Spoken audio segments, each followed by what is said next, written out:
प्रिय विद्यार्थियों, राजस्थान की अर्थव्यवस्था के अंतर्गत द्वितीय प्रश्न पत्र का अध्ययन हम कर रहे हैं और इसमें प्रस्तुत वीडियो में राजस्थान में बाल विकास के बारे में बात करेंगे।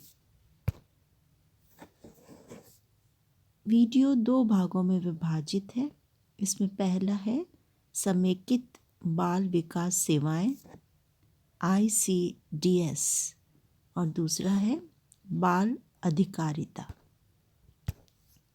तो पहले हम पहला भाग करेंगे समेकित बाल विकास सेवाएं या integrated child development services ICDS। इस कार्यक्रम के अंतर्गत वर्तमान में राज्य में 304 बाल विकास परियोजनाएं संचालित की जा रही हैं। इनमें से 22 परियोजनाएं शहरी क्षेत्रों में,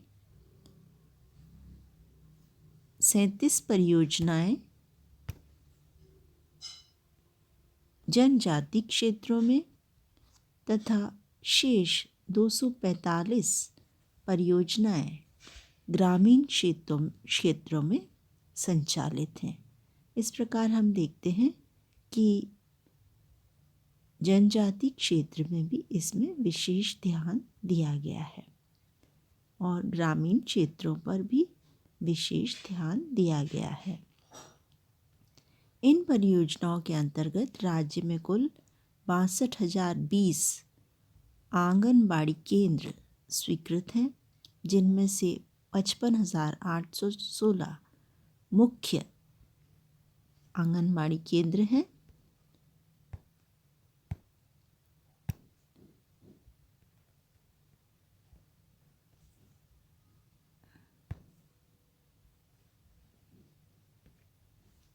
और 6,204 मिनी आंगनबाड़ी केंद्र हैं। तो 2 प्रकार के हैं ये, मुख्य आंगनबाड़ी केंद्र तथा मिनी आंगनबाड़ी केंद्र।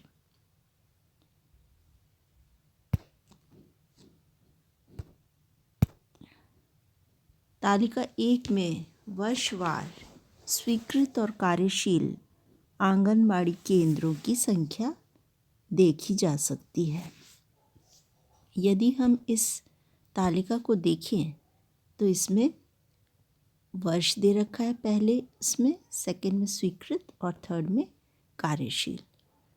वर्ष 4 हैं, 2016-17, 2017-18, 2018-19 और 2019-20। इसमें स्टार इसलिए लग रहा है 19-20 में क्योंकि दिसंबर 2019 तक के ये आंकड़े हैं।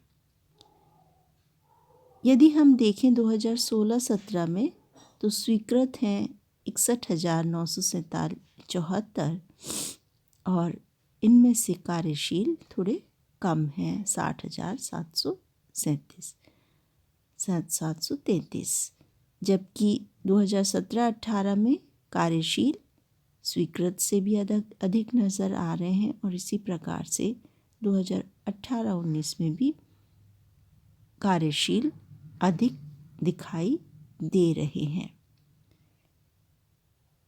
2019-20 में ये कम दिखाई दे रहे हैं।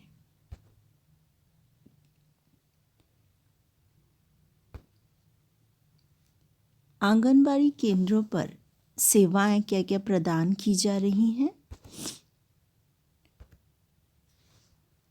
पूरक पोषाहार, शाला पूर्व अनौपचारिक शिक्षा,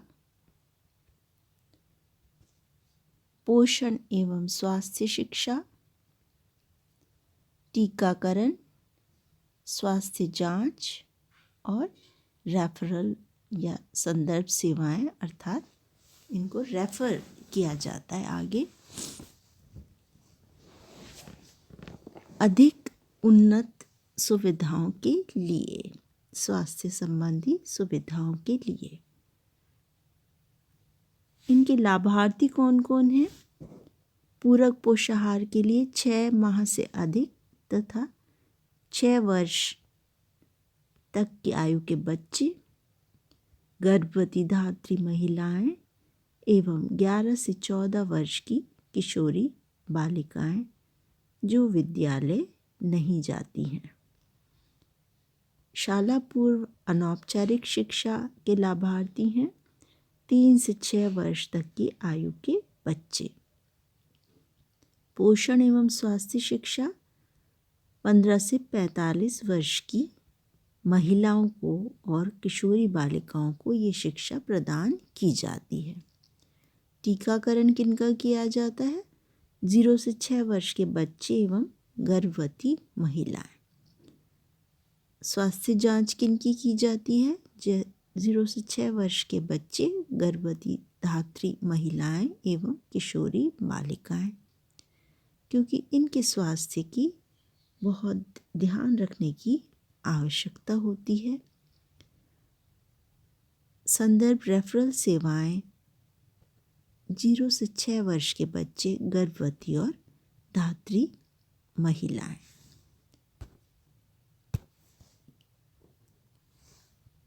एक जो योजना चलाई जा रही है इसके अंतर्गत वो है प्रधानमंत्री मातृ वंदना योजना।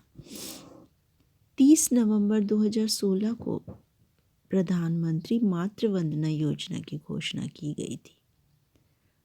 इसके अनुसार देश के सभी जिलों में खाद्य सुरक्षा अधिनियम जो राष्ट्रीय स्तर पर बनाया गया था 2013 में, उसके अंतर्गत ये योजना लागू की गई थी। इस योजना का प्रमुख उद्देश्य क्या था? गर्भवती एवं धात्री महिलाओं तथा उनके नन्हे शिशुओं अर्थात 0 से 6 माह के शिशुओं के स्वास्थ्य एवं पोषण की स्थिति में सुधार करने के लिए गर्भावस्था, सुरक्षित प्रसव और स्तनपान की अवधि के दौरान उपयुक्त पद्धतियों, देखरेख एवं सेवाओं के उपयोग को बढ़ावा देना इसका उद्देश्य है। इस योजना के अंतर्गत सभी वर्गों की गर्भवती एवं धात्री महिलाओं को उनके पहले जीवित जन्मे शिशुओं के लिए माँ एवं बच्चे के स्वास्थ्य और पोषण से जुड़ी कुछ निर्धारित शर्तें पूरी करने पर प्रोत्साहन राशि प्रदान की जाती है। किनके लिए? पहले जीवित जन्मे शिशुओं के लिए, मतलब पहली बार जब वो माँ बनती है महिला और उसके जीवित शिशु पैदा होता है। भारत सरकार द्वारा दिसंबर 2019 तक दिए गए 8,78,043 लाभार्थियों के लक्ष्य के विरुद्ध इससे भी अधिक 11% अधिक अर्थात 9,78,159 अर्थात 111% लाभार्थियों को लाभान्वित किया जा चुका है। अन्य योजना जो इसके अंतर्गत चलाई गई है वो है किशोरी बालिका योजना। किशोरी बालिकाओं के आत्म विकास के लिए सहयोगात्मक वातावरण तैयार करते हुए किशोरी बालिकाओं को शिक्षित, सशक्त, आत्मनिर्भर एवं जागरूक नागरिक बनाने के उद्देश्य से 11 से 14 आयु वर्ग की स्कूल नहीं जाने वाली बालिकाओं को आंगनबाड़ी केंद्रों के माध्यम से पोषणीय एवं गैर पोषणीय सेवाओं से लाभान्वित किए जाने हेतु संपूर्ण राज्य में 1 जून 2018 से किशोरी बालिकाओं के लिए इस योजना की शुरुआत की गई। इस योजना के अंतर्गत वर्ष 2018-19 में राज्य में कुल 1.73 लाख किशोरी बालिकाओं का सर्वे कर आंगनबाड़ी केंद्रों पर 0.86 लाख को लाभान्वित किया गया। 2019-20 में राज्य में कुल 0.49 लाख किशोरी बालिकाओं को आंगनबाड़ी केंद्रों पर लाभान्वित किया जा रहा है। किशोरियों को क्यों योजना में शामिल किया गया है? क्योंकि ग्रामीण क्षेत्रों में खासकर लड़कियों को स्कूल भेजना सुरक्षित नहीं माना जाता है और इसलिए आंगनबाड़ी केंद्रों के द्वारा उनको आवश्यक जानकारियाँ और ज्ञान उपलब्ध कराया जाता है, जिससे वो जिम्मेदार नागरिक बन सके, भविष्य में जिम्मेदार माता भी बन सके। अगला है महिला कल्याण कोष।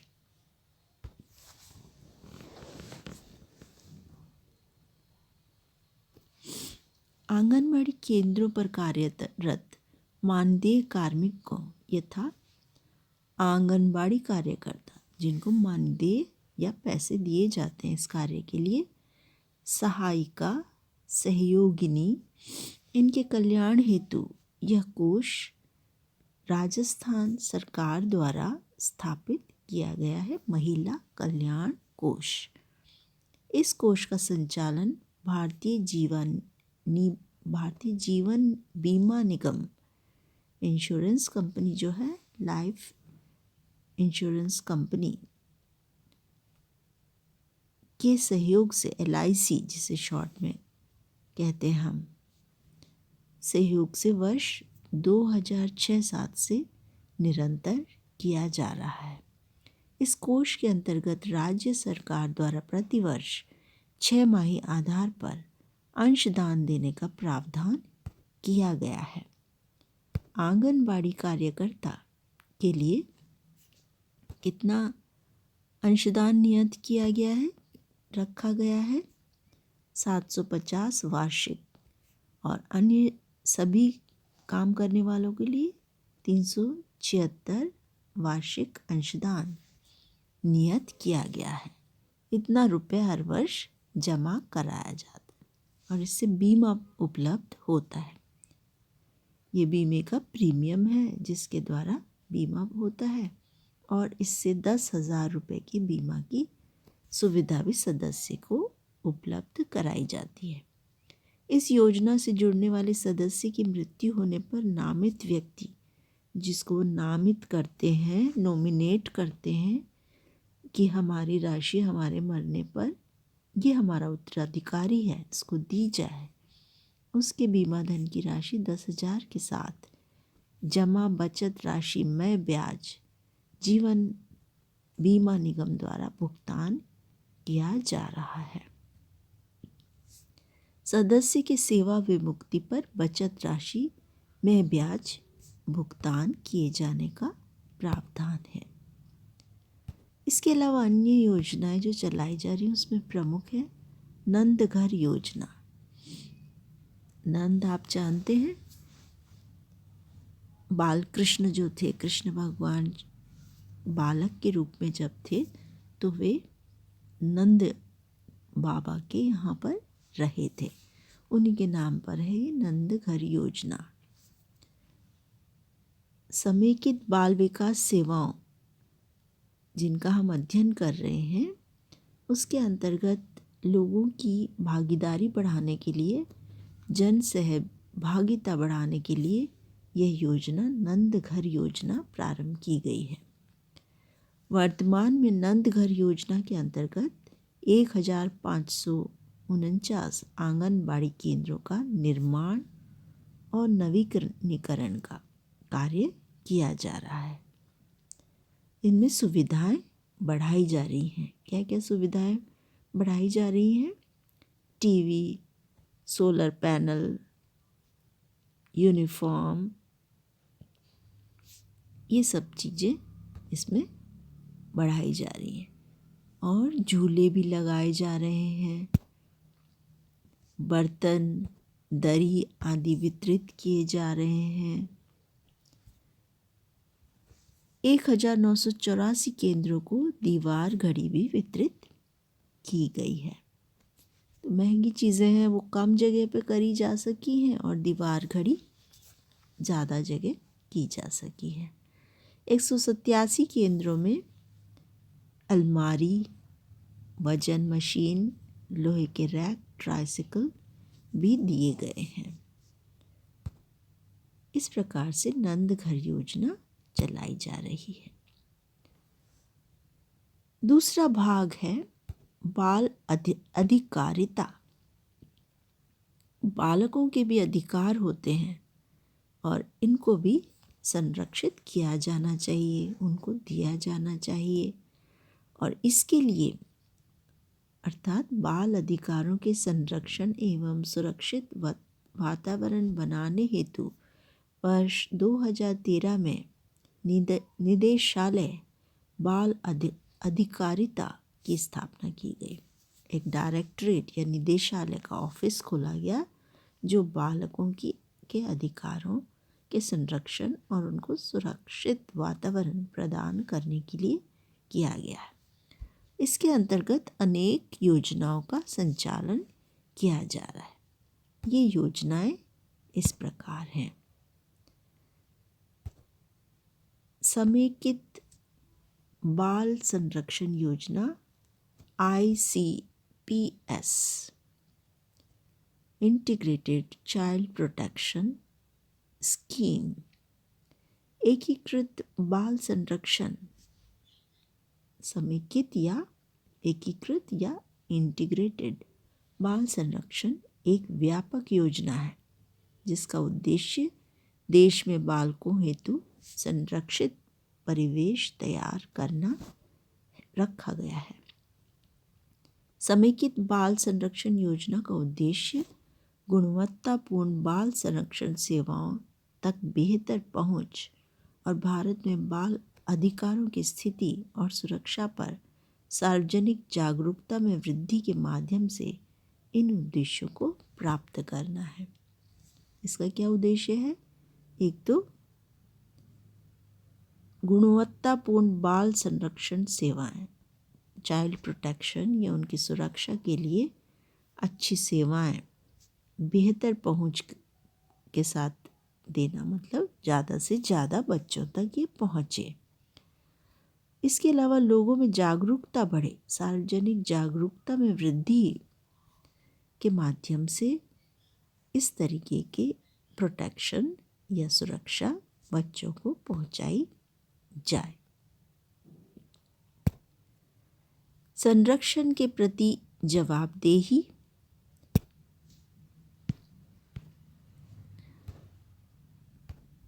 मौजूदा ढांचे में आवश्यक सेवाओं का संस्थानीकरण एवं सुदृढ़ीकरण, कठिन परिस्थितियों में वैधानिक एवं सहायक सेवाओं के वितरण हेतु सरकार के सभी स्तरों पर कार्यकारी संस्थाओं का गठन, सभी स्तरों पर क्षमताओं की वृद्धि हेतु साक्ष्य आधारित निगरानी और मूल्यांकन, डाटाबेस तथा ज्ञान आधारित बाल संरक्षण सेवाओं का निर्माण और परिवार एवं समुदाय स्तर पर सुदृढ़ीकरण में गुणवत्ता प्राप्त करना है। इसमें बहुत सारी चीज़ें शामिल की गई हैं। एक तो है संरक्षण के प्रति जवाबदेही, सरकार की संरक्षण दिया जा रहा है या नहीं दिया जा रहा है, संस्थाएं बनाना और ऐसी आवश्यक सेवाओं का ढांचा तैयार करना, कानूनी उपाय करना, इसके लिए ऐसी संस्थाएं बनाना जो कानूनी रूप से सहायक बने, निगरानी करना कि सही काम किया जा रहा है या नहीं किया जा रहा है, मूल्यांकन करना फिर उसका कि कार्य कैसा किया गया, इसके पूरे आंकड़े एकत्रित करना, डाटा या आंकड़े एकत्रित करना और ज्ञान पर आधारित बाल संरक्षण सेवाओं का निर्माण और परिवार एवं समुदाय स्तर पर इसको सुदृढ़ीकरण करके अच्छा बनाना है, गुणवत्तापूर्ण बनाना है। यदि परिवार और समुदाय इसमें शामिल नहीं होंगे तो वही तो बच्चों को रखते अपने पास, बच्चे रहते तो उनके बीच में ही हैं। तो इसलिए सरकार का उद्देश्य तभी पूरा हो सकता है जब यह परिवार एवं समुदाय स्तर पर भी सुदृढ़ किया जाए। इस योजना में वित्तीय वर्ष 2019-20 में माह दिसंबर तक 4,390 लाख का व्यय किया गया है।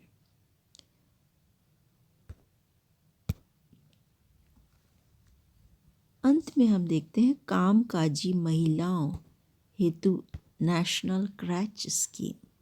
क्रैच होते हैं जहाँ पर बच्चों को रखा जाता है, पालन घर जिन्हें हम कहते हैं पालना घर, डे केयर सेंटर्स या क्रैच। भारत सरकार द्वारा समुदाय में कामकाजी महिलाओं के बच्चों को डे केयर सुविधा, दिन में जब महिलाएं काम पर जाएं तो उनके बच्चों को ध्यान रखने के लिए डे केयर की, दिन भर उनकी केयर करने की, उनका ध्यान रखने की जो सुविधा है उसको प्रदान करने के लिए नेशनल क्रैच स्कीम लागू की गई है। राष्ट्रीय पालना घर स्कीम लागू की गई है।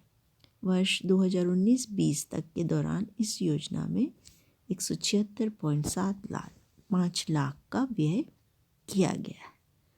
इस प्रकार हमने देखा कि किस तरह से विभिन्न योजनाएं बाल अधिकारों, बालकों के विकास के लिए सरकार द्वारा चलाई जा रही है राजस्थान में।